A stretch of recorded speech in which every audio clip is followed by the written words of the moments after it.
इधर लाला एक कोने में बैठे हैं और सारे सखा लाला के पास आए। लाला चल खेलेंगे। कनुआ चल खेलेंगे। भगवान ने कहा भैया आज मेरा खेलने का मन नहीं है। लाला कोई बात है क्या? क्या हो गया?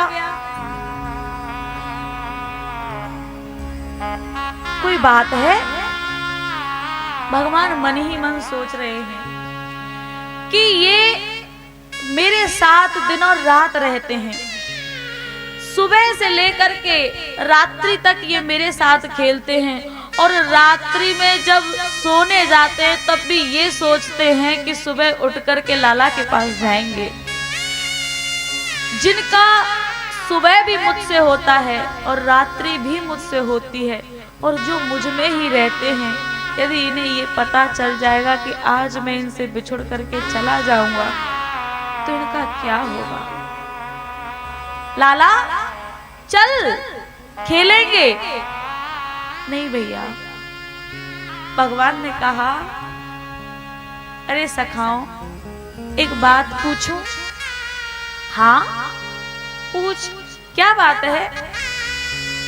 भगवान ने कहा भैया अगर कभी ऐसा हो गया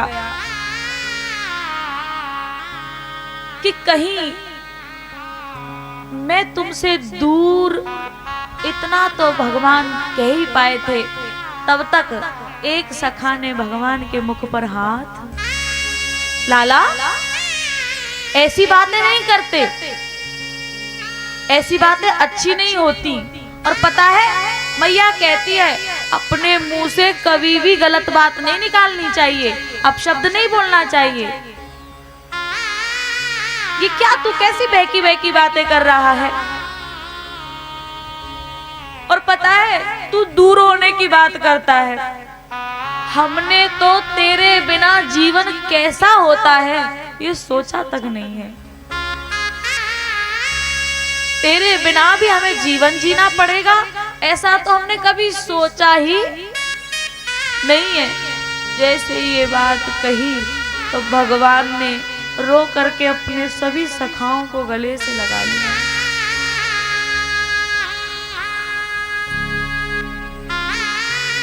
और सबको वहीं छोड़ करके और अपने घर में चले गए। इधर अक्रूर जी जब आ रहे थे तो ये बात पूरे वृंदावन में फैल गई कि आज लाला जा रहा है। जैसे ये बात फैली तो जितनी गोपियां थीं वो सब यशोदा मैया के दरवाजे पर जाकर के और जोर जोर से रोने लगी। यशोदा मैया बाहर निकल के आई, बोले अरे पागलो तुम रो क्यों रही हो? और तुम्हें पता है किसी के दरवाजे पर रोना अपशगुन होता है। तुमको पता है कितना बड़ा अपशगुन होता है? और क्या बात है, क्यों रो रही हो? तुम गोपियों ने कहा अरे मैया तू बहुत भोली है, तुझे पता ही नहीं है कि हमारे ब्रज में वृंदावन में विपत्ति का पहाड़ टूट गया है। विपत्तियों का पहाड़ टूट गया है।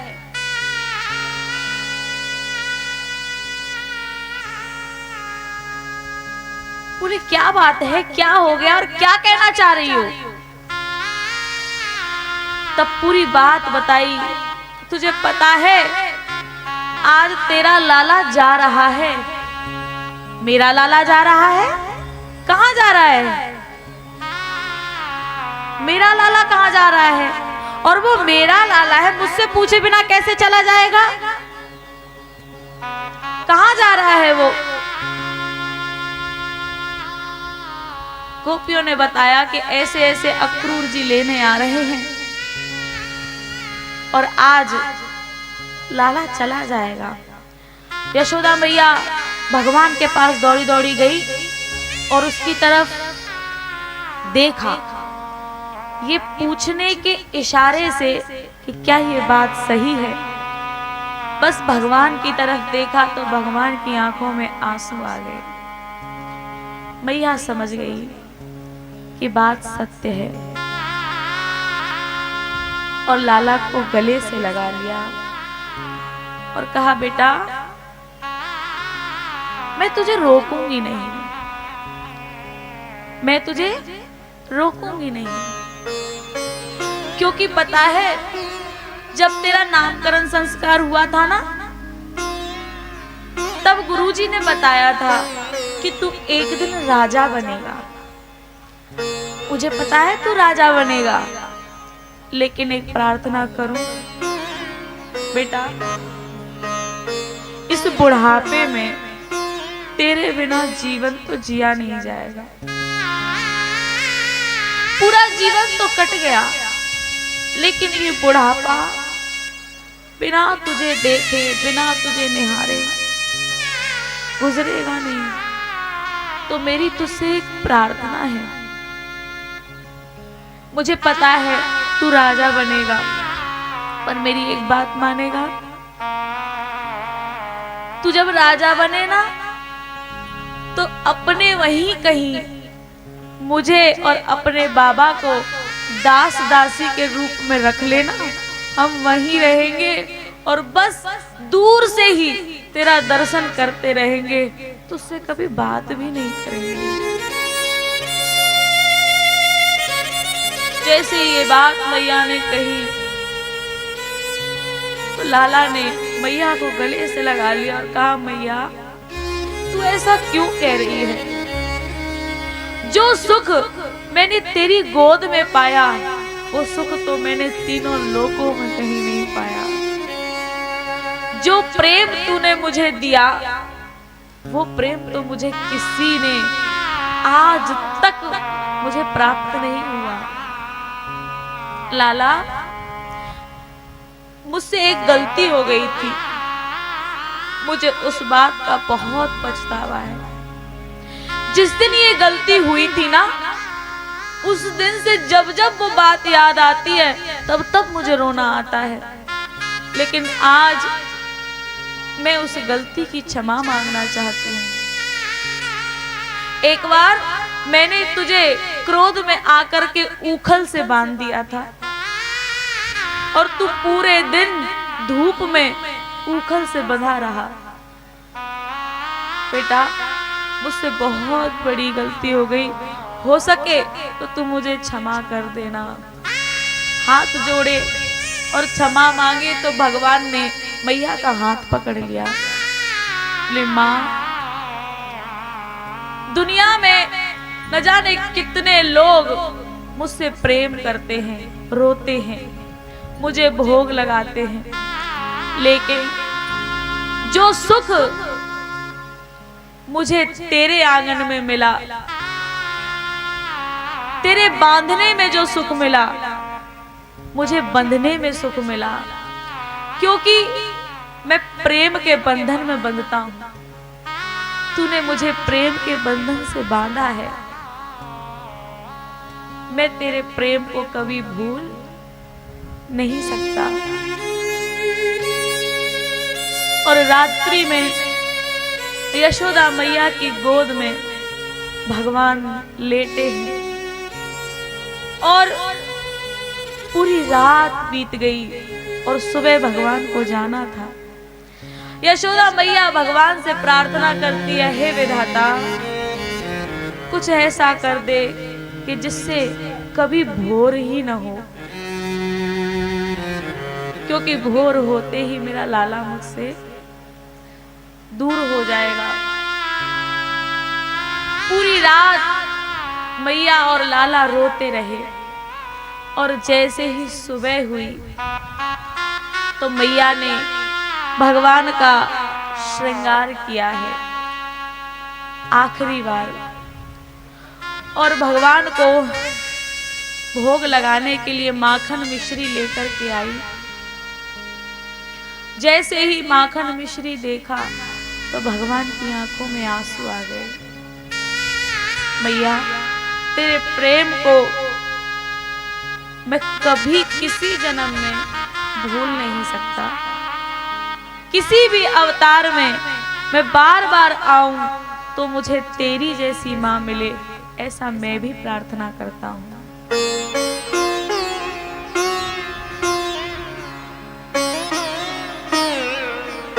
और भैया,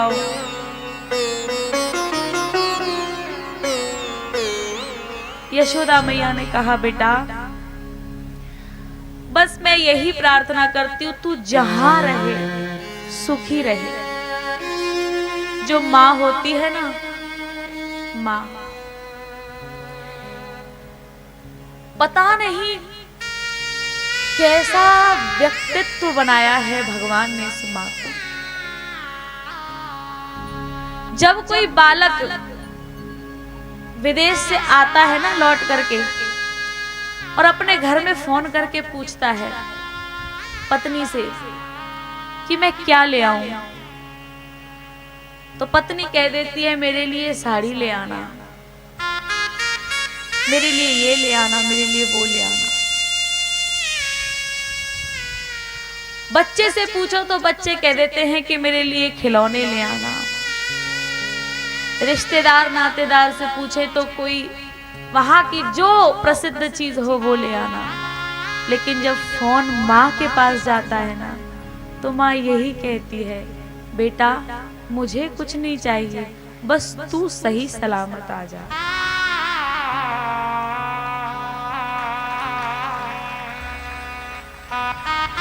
मुझे कुछ नहीं चाहिए, मेरी तो सारी संपत्ति ही तू है। और पता है जब बेटा छोड़ करके जाता है ना, तो पत्नी अपने काम में हो जाती है, बच्चे अपने काम में हो जाते हैं, लेकिन जो माँ होती है वो सुबह से लगी रहती है कि अपने बच्चे के लिए कुछ ना कुछ बनाने करने में सुबह से लगी रहेगी।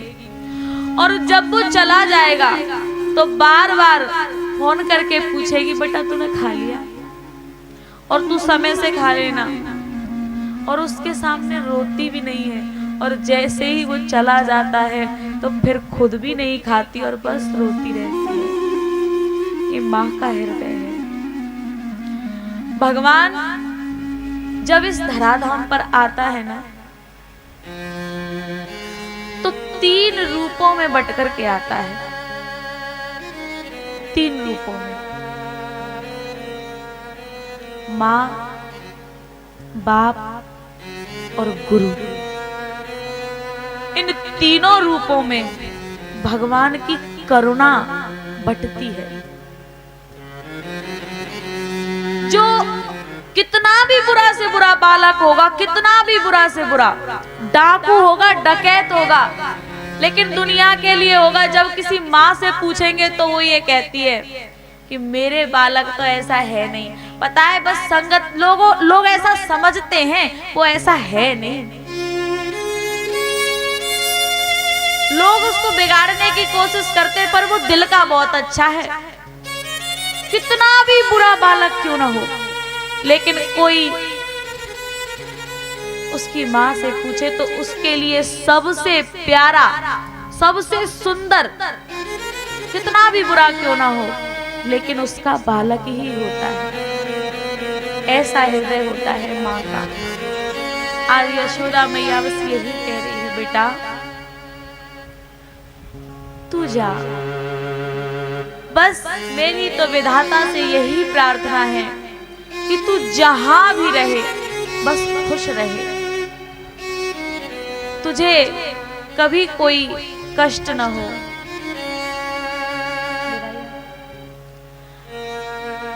तुझे कभी भी कोई कष्ट ना हो, तू जहां रहे बस सुखी रहे। बेटा तू जा संग में,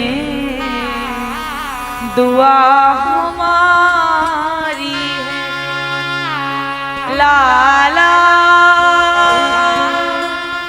तू जा संग में, दुआ हमारी है। और भैया अक्रूर जी लेने के लिए आए। भगवान ने नंद बाबा को प्रणाम किया, यशोदा मैया को प्रणाम किया, और जैसे ही रथ पर बैठ करके जाने लगे तो जितनी गोपियां थीं वो सब भगवान के रथ के सामने आ गई और आकर के लेट गई। बोले यदि तुम्हें जाना है तो तुम हमारे ऊपर से होकर के गुजर के जाओ, क्योंकि तेरे जाने के बाद वैसे भी प्राण नहीं रहने, तू प्राणों को तो लेकर के ही जा रहा है, तेरे बिना कैसे रहेंगे। और भगवान का जब रथ जाने लगा, जब ये लेटी तो भगवान उतर के सभी गोपियों को समझाते हैं कि मैं बस परसों ही आ जाऊंगा, केवल कल की ही तो बात है, मैं परसों वापस आ जाऊंगा। उनको समझाया और भगवान रथ पर बैठ करके जब जाने लगे और रथ चल दिया तो गोपियां जब तक आंखों से रथ ओझल न हुआ तब तक उस रथ को देखती रही। जैसे ही आंखों से रथ ओझल हुआ तो जो गोपी जहां थी वहीं गिर पड़ी, वहीं मूर्छित हो गई। क्यों? मेरी जिंदगी के मालिक मेरे दिल पे हाथ रख दे, तेरे आने की खुशी में कहीं दम निकल न जाए, मुझे फूंकने से पहले मेरा दिल निकाल लेना।